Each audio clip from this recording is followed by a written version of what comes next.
Hey everyone, and welcome. So today, we're diving into the story of one of the most popular, most beloved family dogs on the planet, the Golden Retriever. I mean, you see them everywhere, right? We all adore that gentle nature, but the real story of where they came from, well, it's way more deliberate and frankly, a lot more surprising than you'd ever imagine. So, for decades, this was the story that everyone told. It's this romantic, almost magical tale of a Scottish lord who happens upon a troupe of performing circus dogs from the Russian Caucasus, and he's just so blown away by their intelligence that he buys the whole lot. I mean, it's a fantastic story, right? It paints this picture of a breed just sort of discovered by pure chance in the most unlikely place imaginable. It's a tale that sounds like it was ripped right out of a movie script. But is it fact, or is it just really good fiction? You know, like with a lot of popular legends, the real truth often gets buried under years and years of storytelling. So, let's peel back those layers and find out what was really going on. And, the circus dog story wasn't even the only one floating around. There were other versions claiming that the first Goldens were bought from a cobbler, or even from a traveling gypsy.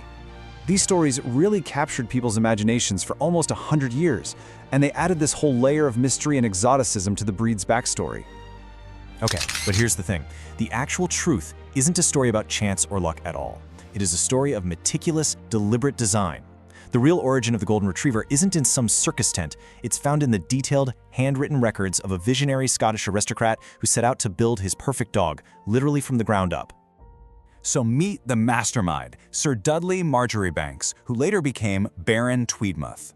Back in the 1860s, on his sprawling Scottish estate called Goosachin, he set himself a very specific goal. See, he wasn't looking to discover some amazing new breed, he was determined to create one. He wanted to engineer the ultimate retriever, a dog that was perfectly suited to the rugged terrain of the Scottish Highlands. So, you might be asking, how do we know all this for sure? Because of this. This right here is the smoking gun. Sir Dudley kept a detailed stud book, and in it he recorded every single mating, every single litter from 1868 all the way to 1890.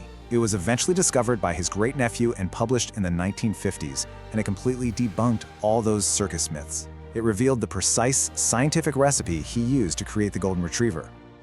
So, if this dog was truly engineered, what was the formula? What were the ingredients in that secret recipe? This is where the story gets really fascinating, because those records show us exactly how Marjoribanks meticulously combined different breeds to get the exact traits he was looking for. And it all started with just 2 dogs. It all started right here, with this foundation pair. On one side, you have a dog named Noose. He was a flat-coated retriever, but what made him special was that he was the only yellow puppy in an otherwise all-black litter, a real standout. And on the other side, we have Belle, a tweed water spaniel, a breed that sadly is now extinct.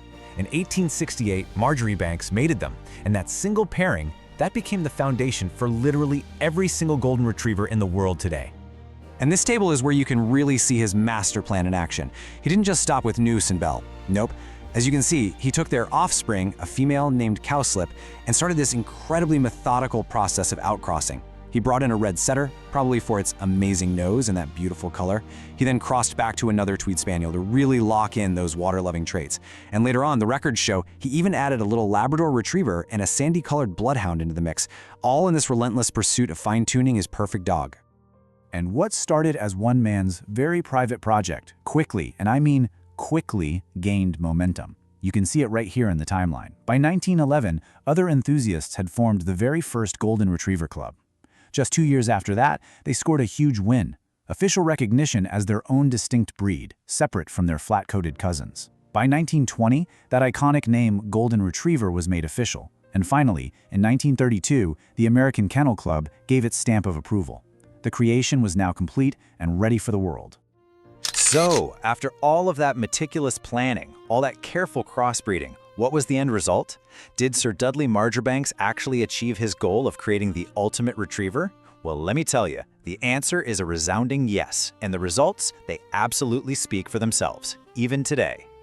The plan was an incredible success. I mean, he didn't just create a superb gun dog that could retrieve game in the tough Scottish Highlands. He created a true dog for all seasons. A dog that was a brilliant working partner out in the field and, at the same time, an exceptionally gentle and loyal companion inside the home. He really did engineer the best of both worlds. And here's something that's so important to understand.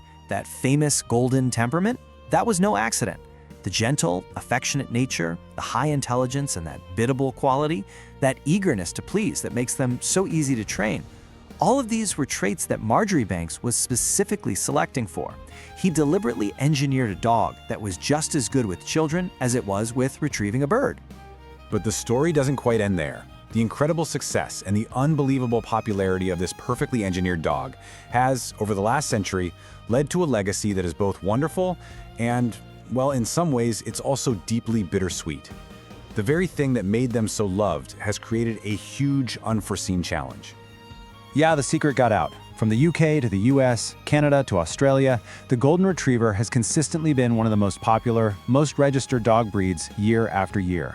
Their success has been absolutely staggering. But that global popularity, it's had a profound, and not always positive, impact on the breed's gene pool. So you have to ask, right? What happens when a breed becomes this beloved, this widespread? What is the hidden cost of all that incredible success? Well, unfortunately, the data reveals a really serious and heartbreaking challenge that's facing these amazing dogs today. This is a really sobering statistic. A major study in the US found that cancer is the cause of death for roughly half of all golden retrievers. That's a rate significantly higher than a lot of other breeds. Now, it is true that some European studies show a lower number, which might just reflect different genetic lines, but the risk across the board is still alarmingly high. And to put that into perspective, the estimated lifetime risk for a golden retriever to develop something called hemangiosarcoma, it's a particularly aggressive cancer of the blood vessels, is a staggering 1 in 5. Just let that sink in for a second. 1 in every 5 of these wonderful dogs. It's a devastatingly common diagnosis. And it doesn't stop there. Their lifetime risk for another common cancer, lymphoma, is estimated to be 1 in 8. So these aren't just numbers on a chart. They represent a very real health crisis that's become woven into the fabric of this wonderful breed's modern story. And so we are left with this paradox, a breed that was born from one man's incredible vision, meticulously engineered for perfection, and it became one of the most loved dogs in history. But that very success, that global popularity, seems to have come at a terrible genetic cost. And it forces us to ask a really difficult question.